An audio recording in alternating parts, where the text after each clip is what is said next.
Trey Gowdy called out John Brennan on live TV. You gotta see this. So when I asked Brennan, did you rely on this Steele dossier or other false information? So we knew that he was lying then. During an interview on Fox, the former congressman revealed a lot of what was happening behind the scenes during the House Russiagate investigations and expressed doubts about Obama ever facing prosecution. Obama has immunity. We learned that when the Supreme Court said presidents have immunity for official acts. That's why today we're covering it all, because we're not here to follow parties blindly. We're here for common sense. So if you're an independent thinker, hit the subscribe button and let's jump right into it. Now I'm going to roll a clip of you leading a hearing with John Brennan. And you were asking him at the time about the intelligence assessment, which includes a lot of information. Steele dossier, presidential daily briefing, a lot of that, okay? Here's how the exchange went. Did the CIA rely on it? No. Why not? Because we didn't. It wasn't part of the corpus of intelligence information that we had. It was not in any way used as a basis for the intelligence community assessment that was done. It was not. Give us the context for what we all went through yesterday. Go, Trey. Well, the folks on the House Intel Committee, I mean, you just referenced the 2017 report that was authored by Devin Nunes. He was the chair. Kash Patel was involved. John Ratcliffe later was involved. We already knew everything that the rest of the world learned yesterday. It's just classified. So when I asked Brennan, did you rely on this Steele dossier or other false information in court pleadings? We didn't play that clip, but I asked him the question, court pleadings. What I was getting at was FISA applications and the ICA. So we knew that he was lying. Well, he knew about it, but chose to do nothing. And now he's acting as if he were part of some sort of cool kids club. You see, Republicans controlled both chambers of Congress during the first half of Trump's first presidency. If Gowdy truly believed the intelligence community was pushing misinformation, he had the power and platform to push back.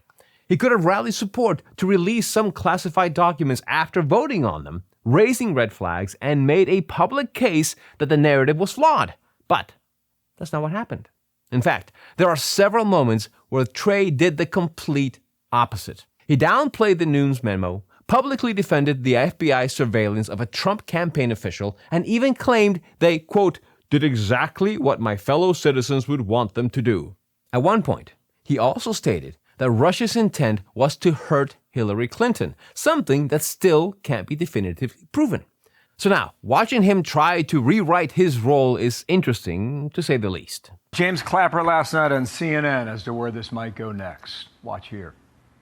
I take seriously when the President of the United States accuses me of being a participant in a treasonous conspiracy, which is ridiculous. So what will you do if they come after you? What is your plan? Well, I'll lawyer up, I suppose. That's the directions we're going. I mean, they knew how unreliable this information was, Bill. They knew that it was paid for by Hillary Clinton. They literally, the FBI paid an informant that they fired and Christopher Steele to compile this information. They did it, Bill, to put a cloud over Donald Trump's presidency. Less than 50 people have ever been elected president. Imagine the frustration of having your first term, having to fend off. And look, I was in the room when they all accused Trump's family members, his children-in-law, his closest friends of being in collusion with Russia, and there was never a stitch of evidence to support it. So Obama, Clapper, Brennan, Comey, they knew that. Now, those are fair points. But let's clear up a key detail. Well, it's true that the FBI offered Steele up to $1 million to verify the claims in his dossier. He never received the money, simply because he couldn't prove a single allegation. It was a desperate attempt to validate a document that was used to justify surveillance on a presidential campaign. Now, here's where it gets even more absurd. The main source behind the dossier was Igor Danchenko, and he ended up receiving over $200,000 from the FBI to serve as an informant. Later, Danchenko was charged with 5 counts of lying to the FBI, although he was ultimately acquitted. Still, the picture this whole ordeal paints isn't a clean one. Gowdy went on to explain the real dangers of the Russiagate situation, making some great points. But before we play that, we have a quick message from our partners that you don't want to miss. Now, do you know what retirement asset grew the most during the first 6 months of President Trump's second term? Spoiler, it wasn't the stock market. From January 21st to July 21st, the Dow Jones barely moved up, less than 1%. But gold and silver grew by a whopping 25% in the same time frame. 25% in 6 months. That's not just impressive, it's how strategic assets perform in times of uncertainty. Our friends at Augusta Precious Metals specialize in helping Americans move wealth and retirement into self-directed IRAs backed by physical precious metals like silver and gold. They are consistently scored as the most trusted gold IRA company by major financial publications, and they enjoy an A+ rating with the Better Business Bureau. So, if you have over $100,000 in your current IRA, 401k, or other retirement accounts, now's the time to safeguard your future. Visit mentorforgold.com, that's mentorforgold.com, to learn how Augusta Precious Metals can become your lifelong self-directed IRA partner.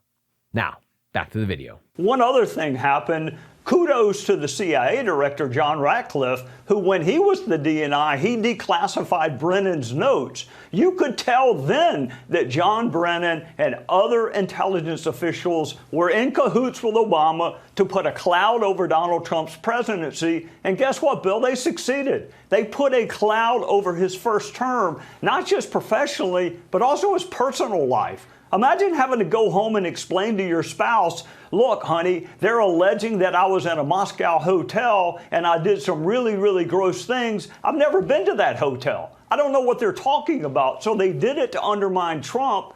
But we knew this in 2017, which is why we wrote the report. Setting aside the fact that this is probably the third or fourth time Gowdy has claimed he knew all of this, he still makes a valid argument.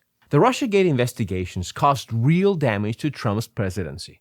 Imagine stepping into office as a complete outsider, only to be immediately buried under non-stop scrutiny, with the media dissecting your every move. It created a hostile environment from day one.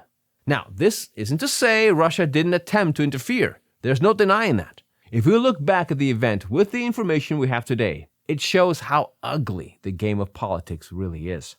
But despite everything we talked about today, Gowdy admitted that it's more likely than not that we won't see anyone get prosecuted over their alleged actions. Saying this. Gabbard said, we have more coming. She's told Jesse this last night, and that would determine the path forward.